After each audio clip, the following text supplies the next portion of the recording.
Drain को सफा कर जल निष्कासन कले सर तहसिलदार। तहसिलदार हेब तो दैतारी मल्लिक भली छुट्टी दिन भी अभियोग पाइले धाई जाती समाधान पाई। आज एभली एक रोचक खबर देखा मिली सर कलेज छक और सरसंख पंचायत रे। सर समस्त मौलिक सुविधा सुजोग मिल जाऊे सर पौरपालिका सर सहर बाहर लोक मैंने आसी जगह किणी घर कर रोचंती।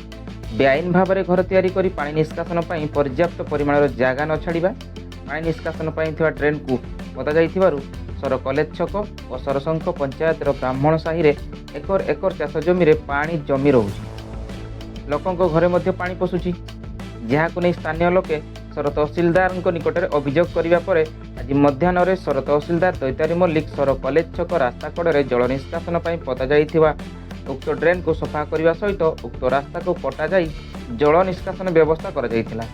सेहिपरि सर कलेज छक विद्युत विभाग कंट्रोल ऑफिस विपरीत दिगरे दीर्घ दिन बड़ बड़ कठा कर रही आसुथिबा किछि लोक होम पाइप पकाई निज घर को रास्ता करने फल जल निष्कासन में बाधा उपजुची।